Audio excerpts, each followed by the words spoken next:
Welcome to the Brave Journey Within with Jim and Jenn. This show is about the spiritual journey and all of the challenges, healing, wisdom, and consciousness expansion experienced along the way. Welcome to another episode of Brave Journey Within with Jim and Jenn. It is our, fourth Pleasure? episode? Pleasure? Our It's our pleasure to pleasure. bring you the fourth episode, Yes. following up on our near-death experience show. So welcome, Jenn. Yeah. So we decided that it would be good to talk about the idea of spirits, ghosts, attachments, all things connected to that, because in the near death experience talk, we went into this great conversation around death and what is that all about. And so we thought that would be a good segue into this conversation where we can talk about, well, what happens after a spirit doesn't have their body anymore and maybe they're hanging around. Yeah. So I know we've had a couple experiences. Would you like to share first, or? Sure, yeah. Well, I think what opened me up to all of this was way long ago when I was a kid. I don't even know how old I was, but I think I was maybe late middle school or late elementary school, early middle school. And my brother, who is 5 years older than me, used to love to play jokes on me. He would put my hand in water and make me wet the bed and just anything to play pranks on his younger sister. And this one morning, it was as the sun was coming up, I had just a little bit of sunlight coming into my room from the window next to my bed. And something woke me up. And at the foot of my bed was a man. It looked like a young man with a dark robe, and he was wearing the hood around his head and everything. And I thought, honestly, it was my brother trying to pretend like he was Darth Vader because Darth Vader scared me. And so I kept saying, Jim, his name is Jim also.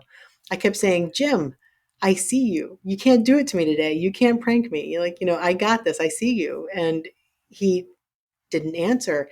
And he had a bat in his hand, it was very clear, it was a light wooden bat. And he was doing this in his hand. Like he was showing me the bat and like laying it on his hand like this over and over again. And I was like, Jimmy, I see you. You can't fool me today. And anyway, so long story short, I pulled the shade open so the light could come in and prove to him that I saw him, and it disappeared. And then, of course, I started screaming forever. It seemed like forever before my parents came in. And my mom came in and she was like, oh, honey, it's okay. It's okay. It's just hormones. It's just hormones, honey. You're okay. You're just, having a hallucination or something. But while I was waiting for her to come in, I saw the boy. He was a young man with blondish hair. And I saw him coming at me over and over and over again. And he had blood coming down his face. I think he was trying to show me how he passed. And I just wouldn't have it. Years later, after my son was born, my son who was on the autism spectrum, there was definitely something special about him. We had all kinds of things happening in the house. I was hearing disembodied voices. I was hearing what sounded like 100 voices whispering all at the same time over the baby monitor, weird things happening, and remote control toys going on their own and listening to my command. I'd say stop, it would stop, and go, it would go. Wow. And so, and it would only happen with me. It wouldn't happen with my husband or anything else. So I was kind of like freaking out a little bit about all of this. It was so strange to me and reminded me of everything I went through when I was a kid with that one incident. And my sisters, both of them, came to visit one day, and I was telling them all about it. And I didn't tell them about what happened when I was a kid. And they said, well, in the old house when we grew up, there was this guy who was in a dark hooded cape. And so they talked about the same exact spirit that I saw.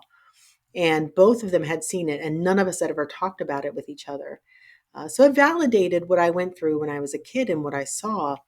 And so it really started opening me up into there's a lot more going on with this world than what we realize. And for some reason, my son was very interesting to the spirit world. And, now I know more why. And I think we can talk about that in a little bit. But just the Yeah. idea of these things are all around us. There's tons of spirits around us. And as I've gotten deeper into my work, I'd say probably 90% of the people that come in for energy healing with me, I end up removing some sort of attachment, some sort of entity, something that is linked in and connected to their wounding, or their karma. Yeah. So all of this fascinates me, and I just don't think people realize how much effect they have on our daily lives. Yeah, I was trying to explain to somebody, like these things, we have so much going on in our lives all the time. Like a lot of times we're on autopilot and we're just dealing with the stress of life and we're not really paying attention in our own lives. We're like in some train of thought and planning and, dealing with things that these things are around us, but they're not getting our attention, or things happen and we dismiss them, or you're a kid and, oh, it's just your imagination or your It's your hormones. hormones, right? Like, well, of course, that's your hormones. Like, you just see things, right? Like, that's totally normal. And so Right. you dismiss them, right? As a child, you move on, and I think you end up sort of closing off. My experience didn't happen until I was a senior in college. There was a night where I was sleeping in my dorm. So I had there was an apartment with four people, two per room, and so I was sleeping, and it's a tiny room, and I woke up in the dead of night, and just the hair stood up on my arms, and I heard a deep male voice talking. So this was a disembodied voice. So I opened my eyes. I couldn't see anything. So was only a little bit of like moonlight coming through, so like through the shade that was closed. So there wasn't much light, but there was nothing in the room that I could see, but I was frozen. And I heard this, and the thoughts that go through your head are like, okay, did I drink tonight? Like, what? Did someone put Right. something in my drink? Like, okay, I didn't drink. What's going on? And so I did what any normal 21-year-old would do, is I just went back to bed, right? Like, I don't know what that is. And then sometime after that, the same thing happened.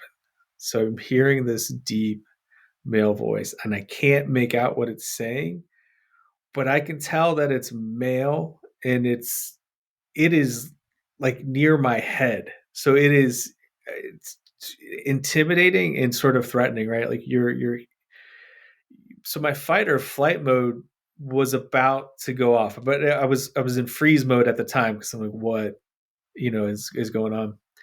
And then right at that moment, my roommate goes, uh, Jimbo. Let's call me Jimbo. The guys call me Jimbo in college. What the heck is that? And in that moment, I went into fight mode. I'm like, oh my god, you hear that? Like, this is not just in my head. You hear that? I'm hearing that. You hear that? And I thought my roommate or one or both of them were in the room messing with us, like playing a prank, because we would do that kind of stuff. So it was just natural to think that. And so I jump up and I like race over to the closet, which is only a few feet away, and throw it open, and there is nothing there. And it would be really hard to like hide there, like you know, four adult males. And then I look under the beds. Of course, there's nothing in the room. Throw the light on. There's nothing there, no one there. Which is, your mind is trying to make sense of things, right? Like, okay, something was talking in the room, somebody was talking in the room, but there's no one here. Run into my roommate's room. They're dead asleep. I throw the light on, and I'm like, I know you guys did that. Like, what, you know? And they're getting, ticked off at me for having woken them up in the dead of night. I'm in my boxer shorts, and then I'm like, so somebody must be outside. So I run outside the apartment, and I run around the building, convinced I'm going to catch somebody. There's no one there. And then I come back into the room and I'm just like, okay, I got nothing. There's no one here, but you heard that. That's the second time I've heard this. And, what are we going to do? And I had to go back to bed, right? In the same room. Oh, But it was super scary. And then I do remember being afraid after that to like sleep in that room by myself, thinking like, please do not happen again. isn't that funny? I know. And my roommate, God bless him, he was super freaked out about it because it definitely sounded dark. It sounded dark, but who knows, right? Like you're trying to make sense of things. And then what ended up happening, which is kind of interesting, is there was an officer, campus police officer, and we used to jokingly call him Tackleberry, like from the police. Like he would wear these shades, like the aviators, and kind of like had some mannerisms, like the character from Police Academy. That's funny. And I think my roommates were making fun of us one night. And Tackleberry's making his rounds, and you're like, oh yeah, these guys think there's a ghost in this room. And he, with a straight face, goes, well, it's like someone committed suicide in that apartment. And I was like, what? Like, are you joking? Yep. And so I never quite figured out if it was definitely in our apartment, because there was an apartment next to us that was vacant. And I always thought it was really odd that this apartment was vacant next to us. So I almost wondered, like, did something happen there that they don't want anyone living there? Hmm. So I never quite figured that out. But years later, I was talking with a medium that we both know, Amy Major, and I asked her just to tune into that and ask and just what happened that night, what was that about, and she said, well, there was a guy who he did or he committed suicide, but he had taken some pills, and then when he did that, he immediately regretted it, but it was too late. And in that moment, at that time, you were just experiencing that, like it was in that time period of night where maybe the veil is thinner, and we could hear that scenario playing out. So it validated what the police officer had said, and sort of what we experienced. So that was interesting. But Yeah, I that mean, so was when we're talking about like these experiences and we're tapping in or we're seeing some things, a lot of times people will see somebody from like the 17 or 1800s or from like I live near Gettysburg, right? We live near Gettysburg, and people talk about seeing soldiers all over the place, and some of that I do think it's almost like it's a weird loop in time that keeps occurring. Like there's layers of time happening at the same in the same space. like a residual loop. Something. I don't know what the answer to that is, but I think other times it's very conscious and it's literally in our space.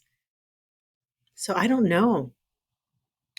Yeah, I mean, just some things seem to be residual, and then others seem to be more intelligent. Maybe there's an attachment to a certain space. Mhm. Obviously, with a suicide, there's emotions. So we're kind of talking about attachments and emotions and things like that. I know we want to avoid getting too dark with things, but Yeah. people, I mean, essentially, spirits are people, right? So they have emotions, and there might be on the flip side of that, the attachment might be love. Yeah. That's true too. Yeah. An Well, attachment to a person, and that loving connection. it's really funny because I mean, we had so many experiences after Jacob was born, my first son, and it started with a man's disembodied voice and lots of things happening. And it got to a point where I was seeing orbs, beautiful orbs. It felt very loving, very angelic feeling, maybe even galactic. I'm not 100% sure, but very intelligent. And they wanted us to know that they were there and So in orbs, color. do you want to just explain a little bit about orbs, just what So the orbs are theories like about them? balls of energy. And no one, I mean, everyone has different explanations for what they are, but it's a ball of energy. And I think there's different types. I've seen plasma orbs before, which I connect with the archangels. I've seen them a couple of times. I've seen a big, beautiful white orb. It was huge and very bright. It was in my bedroom. And then I saw a smaller white orb that was barely visible with my eyes, but I could see it. And it was floating around. I was teaching a Reiki 2 class with somebody, my Reiki 2, one of my students. It was always with her. And so I went to go take a picture, and we caught a picture of it trying to leave right here. And it was a great picture. But, you know, no one really has a great, like some people say orbs are only certain things. I think all energy can be an orb. I think it can shift into an orb if it's a conscious conscious energy. Um, What do people say about orbs only being certain things? Is that like they're only I've spirits or heard so something? many Or things over the years, and people okay, try to describe what this is. I mean, really, it's. I've heard some people say, it's only those who have passed, you lost souls. I've heard people say it's only angelic, and I've heard so many things. I think it can be a lot of different things in my experience. yeah, I would. I'm always leery to try to like narrow something down to like something like that. Where I mean, if you know anything about energy, everything is energy. So why would you try to limit it in some way? Yeah, I remember when the first time I went to Sedona, we were near a burial ground. And my guide said, take out your camera. So I took out my camera and took some really amazing pictures. And one of them, it looked like there were like 8 or 9 different orbs of different colors. And you could see the ball of light and then the streak of that light behind it. And they were all flying together. It was amazing. Well, it's Um, funny you bring that up because I glanced at Amy Major's book Into the Light prior, and she talks about just how you can get attachments in going to cemeteries or places, mhm. is one of those things. So you do need to be aware of that if you are in that space. You can get attachments by going to the grocery store. Say more. Yeah. So one time I was with my sister and we went to a craft store. And we were in an aisle with another woman, and my sister and I were looking at different things for making jewelry and picking out just different items. And all of a sudden, my right knee started hurting. And I immediately realized, it was not mine, it was something else. But I wasn't trying to connect with anything. So I was just like, whatever this is, it needs to clear. It's not mine. And like the basic return to sender kind of thing. This isn't mine. I return you to where you came from. And then, like 10 seconds later, my sister goes, "Oh, wow, what's up with my knee? My right knee hurts." And I was like, "Oh, I think this is a spirit." So I just kind of told the spirit, I'll check with you when we get back home. I'll see what you need. Because I also help spirits cross over. If they need healing or things like that, I will help them. And so Do I you get call home. that spirit rescue or? And I sorry to never called interrupt. it that. I think Amy calls it that. I Okay. just I just call it helping the spirits who need Okay. help. Yeah. And so when I get home and I try to connect with this spirit because, I mean what I say, I'm going to try to help you if you need help. And she was actually mad at me. Honestly, I don't think she ever crossed over. And she was mad at me because she wanted me to talk to the other woman that was in that row with us in that aisle and wanted me to give her a message. And I'm like, look, I don't do that. That's not my thing. I don't go up to strangers and give them messages. And I mean, I guess I won't say never, but it's just not my thing. And I'm happy to help you, but that's not me. And so, That is not a problem that I have, but for people that are gifted mediums or sensitive in that way, that is a boundary issue that they do have to work with. Is that your loved ones want to communicate with you, and if they'll find someone that can communicate with you and try to get their attention, and that's something that you have to deal with. yeah. Well, the other thing too, we were talking about drinking, right? You mentioned drinking earlier. And before we started recording, I was telling you a story of my same sister. When we went to a bar for her 30th birthday, I was the designated driver. And they say a lot of spirits will hang out in bars and usually pretty toxic souls who maybe had issues in life with an addiction. They like to hang out in places like bars, and they feed on that energy. And so I went there. I only had one little sip of a martini. And when we left, I felt drunk. And I got in the car thinking, there's no way I'm drunk. I had literally one little sip. And so I thought, okay, I'll do a clearing. I did a clearing. I could feel it leave. And then I felt fine. I was able to drive home. But that's how much energy, from another being or another soul can impact you and Were you mess up aware your of life. what that was at the time? Not at the time. It took me a second because it did not make logical sense that I should feel that way. And then I was like, oh no, I think let me just try a clearing and see if that helps. And at that point, I'd been through enough of this and seen enough things around all of this where I thought it could be energetic. So, but people don't realize one of the good ways you can determine if you have an attachment or a spirit hanging around you, your mood will change. It won't be you. And you'll have no real apparent reason, or you'll feel like you're overreacting to something that maybe it would have bothered you a little bit, but suddenly you're just overwhelmed with whatever that emotion is. Behaviors might change. You might, maybe you do drink alcohol, but all of a sudden you just couldn't stop yourself from drinking a whole bunch. Um, Things like that. It's a good way to know.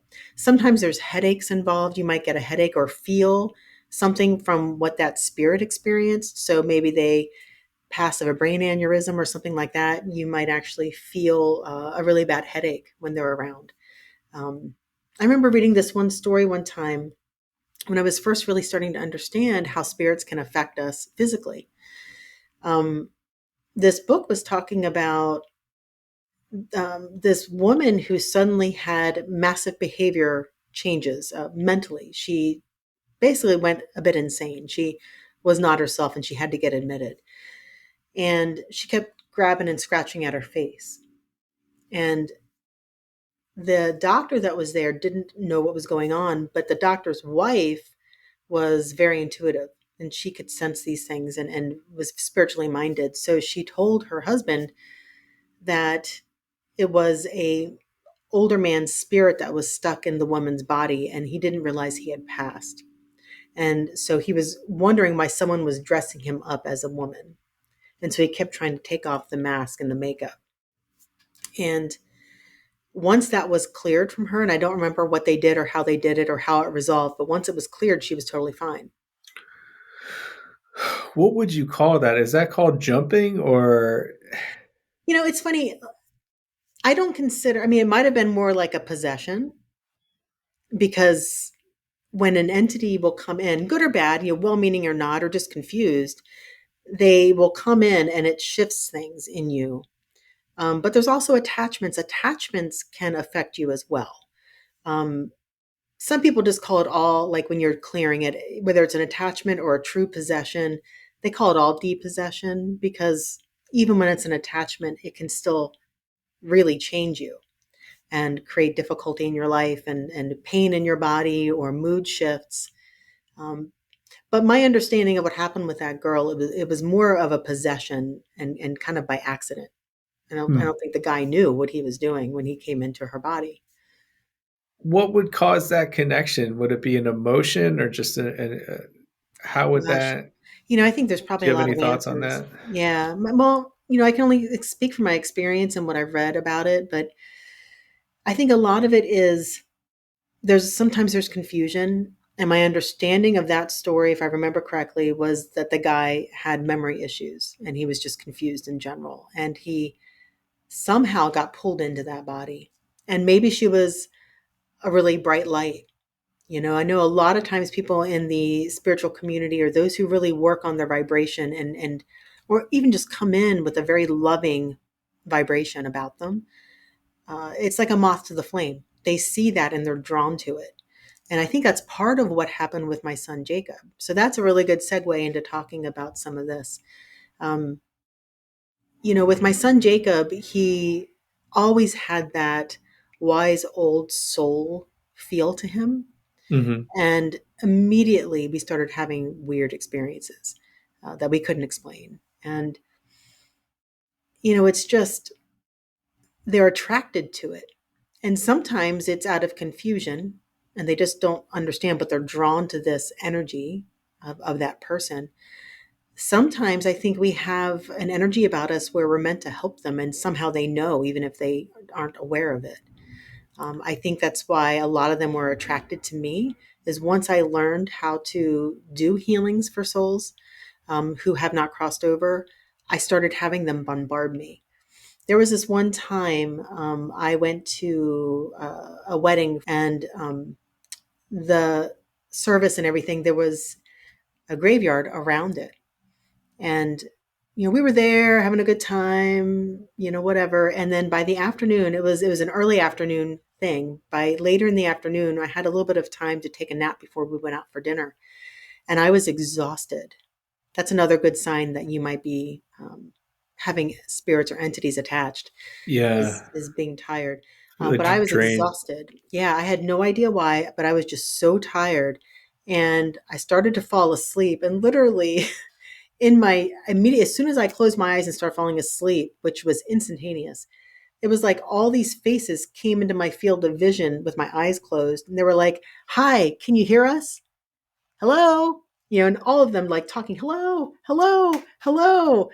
And I woke up and opened my eyes. I was like, "What was that?"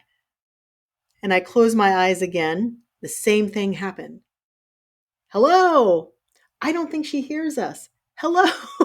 Just Right? talking. Right? And I opened my eyes again. So I connect with Archangel Michael. And because he was teaching me how to do this for other souls. And I was like, "What is going on?" He was like, "You have some healing to do with these souls." And I was like, "Okay, how many?" And he said, "Hundreds." And I was like, "Oh, okay. All right." Now that was the most I think I've ever had at one time. And I don't know why. It was definitely a big cemetery, but I don't know if there was like a portal there or if they all were just buried there. I don't know what the story is. But I just did like a group of them together and sent an energy around them to help them heal so they could cross over. Okay. And it worked. So it's like I know from other sort of gifted people who are younger that can be quite terrifying. Like so you get like the images I think most people have are of the movie The Sixth Sense where Right. Bruce Willis is visiting the kid.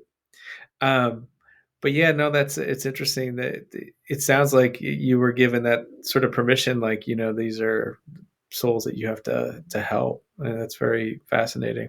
And I think I was in training, so I what I find with the universe is when you're learning how to do something, they will bring you ample opportunity to practice it.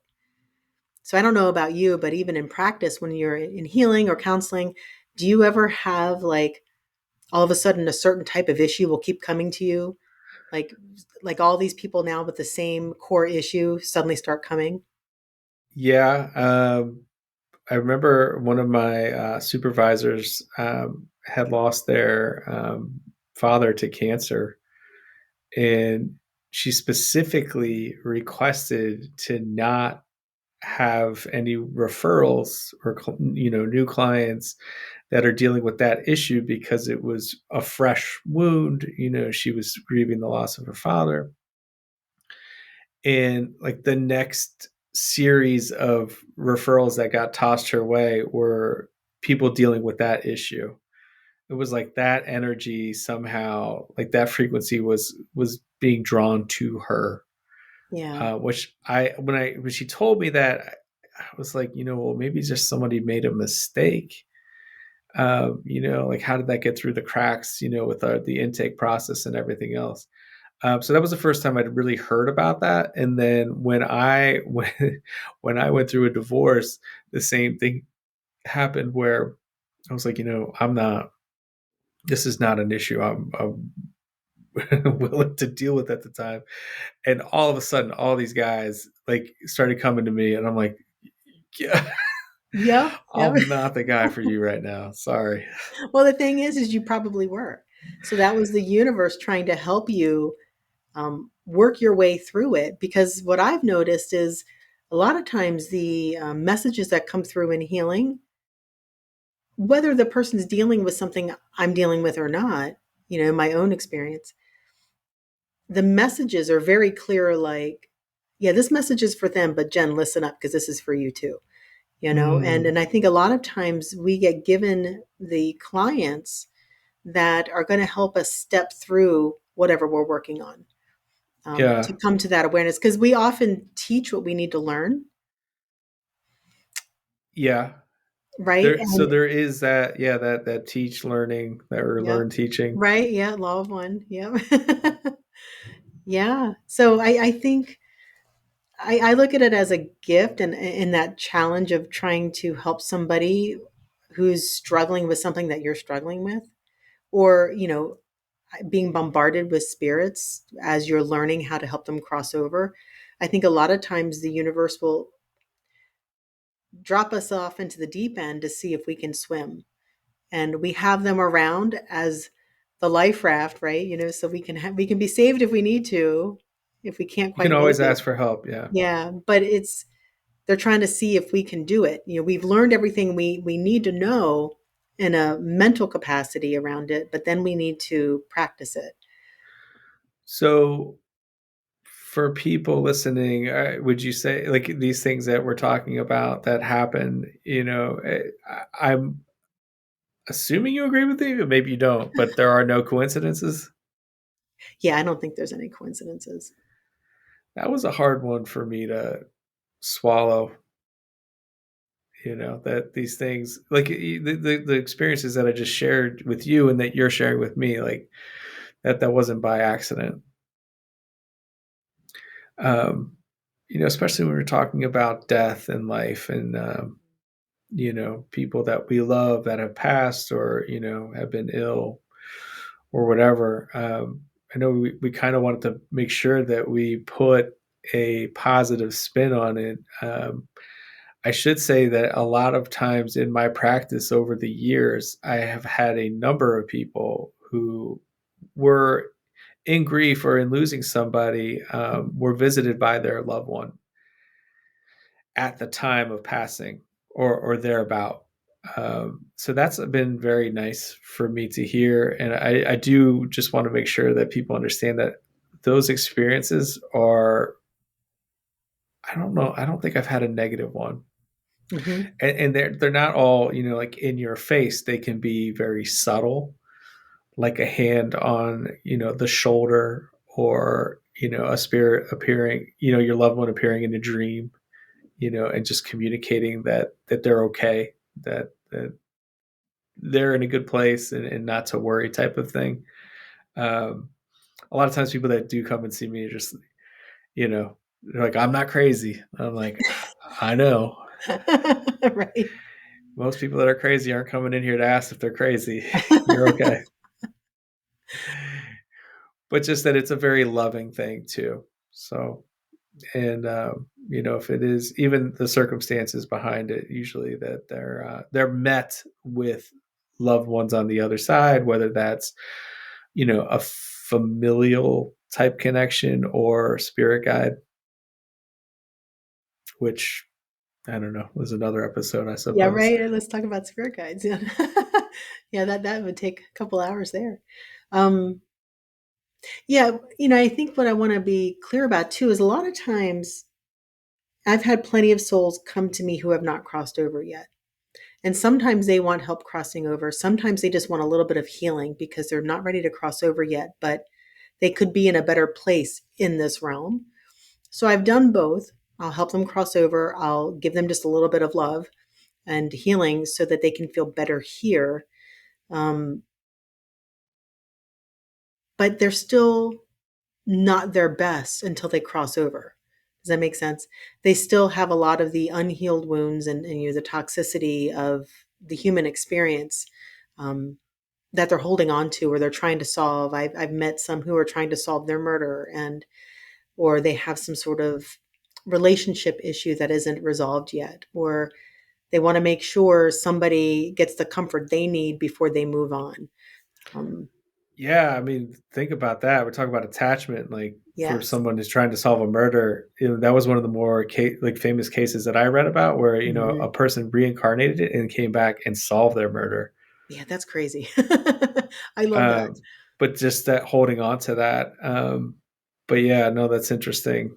Um, I had a client who had a good friend who had passed, and he had a lot of toxic behaviors and things, but he had hung around for his family. He had young children, and he would come around with my client, and immediately I would feel angry, like I could feel his anger at everything. And at one point, we offered him healing and helped him cross over. And then when he came back, he still has an intensity about him, but it's not that deep, dark anger that we would feel before.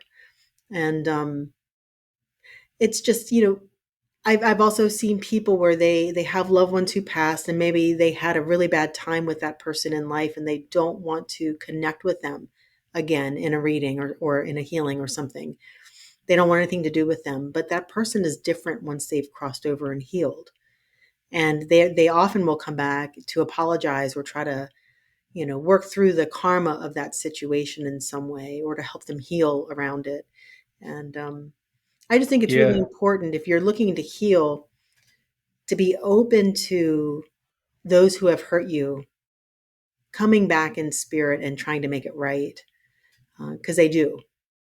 yeah, it's almost like having a family counseling session where it's like, I'm aware of what's going on. I see it from another perspective, Yeah. perhaps a higher perspective, and wanting to do a loving thing and make amends, or you know maybe ask for forgiveness, or to try to make that right, which can be hard when there's trauma or difficult things involved. Yeah. But there's also I wanted to share this story because I heard it recently, and it's one of the more touching stories that I've heard. But someone was interviewing a medium, and they asked, like, what's the most one of the most surprising things that you've seen? And so there was a couple. Um, the husband passed, but the wife, this was his second marriage, and it was a blended family situation. And when the husband passed, they were older. There was inheritance that was being distributed, and if you know anything about inheritances being distributed in the world, these are often very toxic things that Yes. happen. It's like brings out the worst in human behavior, a lot of times anyway. Anyway, so the stepmother basically was the recipient of some share of this, estate. And in the reading with the woman, she was trying to do things to make it right.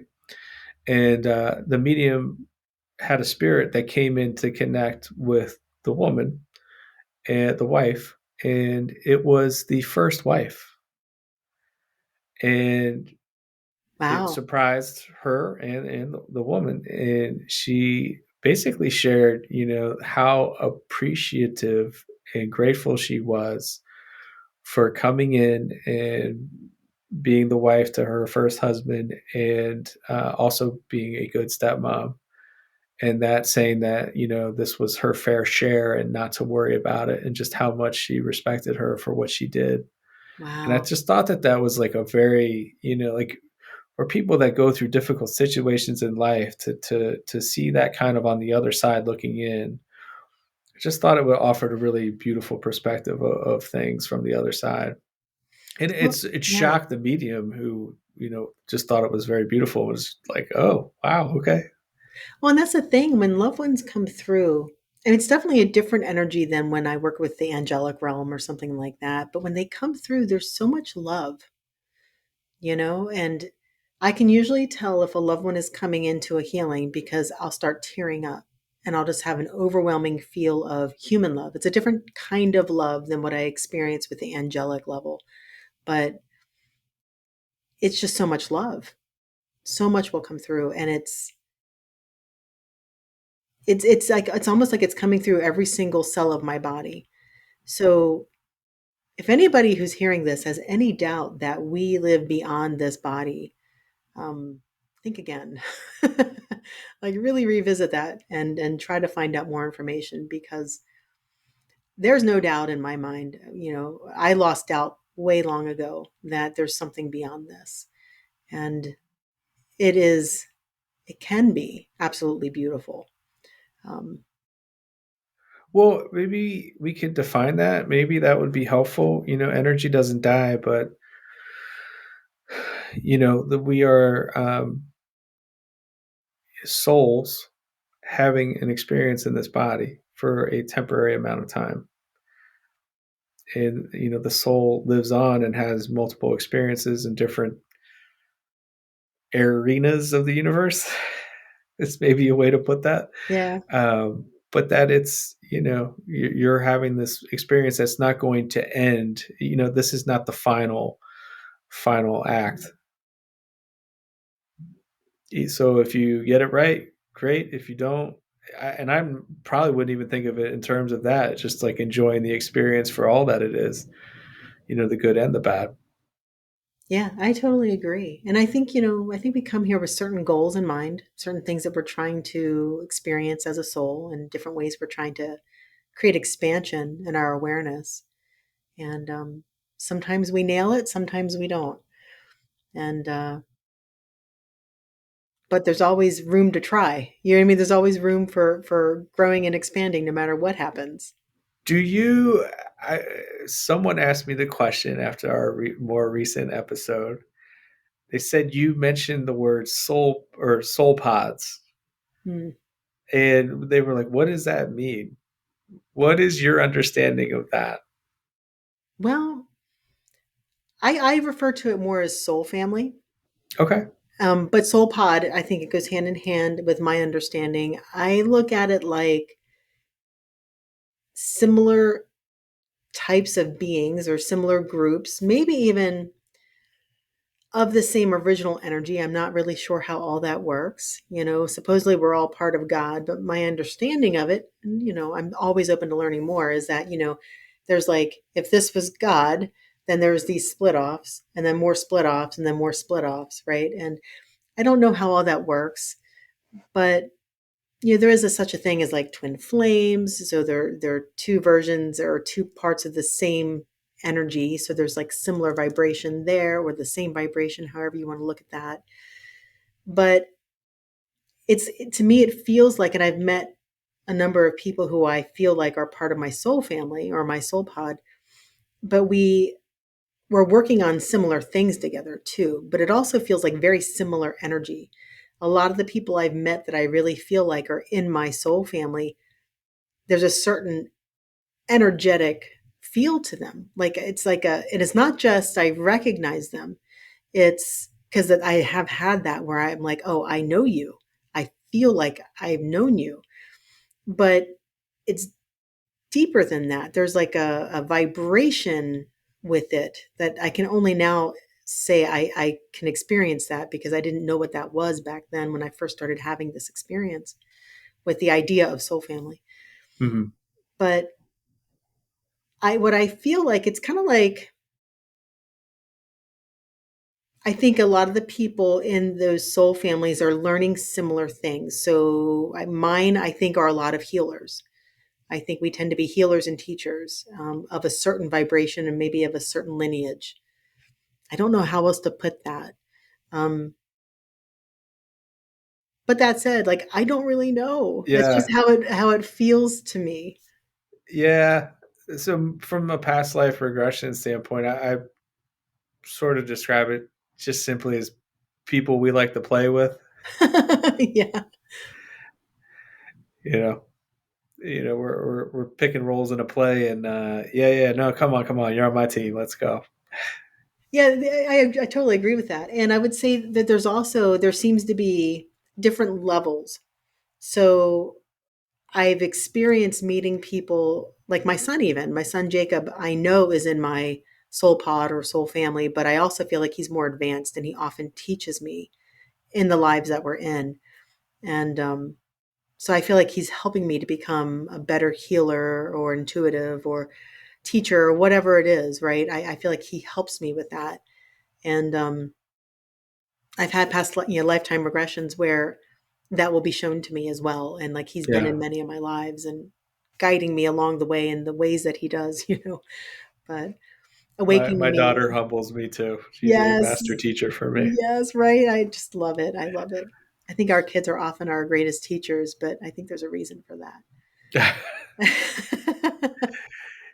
The more challenging is, the more you know that that's what that is. Right? I would agree with that. So I often tell people that there's people in your lives that are the most challenging to you, but yet you still feel like there's some sort of a resonance with. Those are probably people you're closest to in your soul family, where you've agreed that, hey, I'm going to do this for you and I'm going to make you grow and help you in this way. Love you. Yeah, Like, like let's pay grow. special attention to those Yeah. relationships. Yeah. Yeah. Not always easy though. No, but it's all quite interesting. And these are all layers too, right? I mean, like we have our you training, our life experiences, and then you come across things along the way that sort of inform your perspective of all these things. If you had told me about spirit guides rather recently, I would have kind of scoffed at it. Um, but just, I think part of in my own training, just meditation opened me up to, okay, there is things beyond your thinking mind and your consciousness and awareness. And we're talking about, Christ consciousness or cosmic consciousness or, God or the intelligent infinity. That's just, it opens you up to, okay, there is a vast spectrum of energies and things in the world and the universe that exist that you can't all see. So Yeah, I absolutely agree. And I think I'd like to also just say something really quickly for anybody who's listening to this who is having experiences where they know maybe there's spirits in their home, good or bad. Sometimes they're positive, they just mean well. Other times they really are frightening. Um, you can get those cleansed. You don't have to keep struggling with it.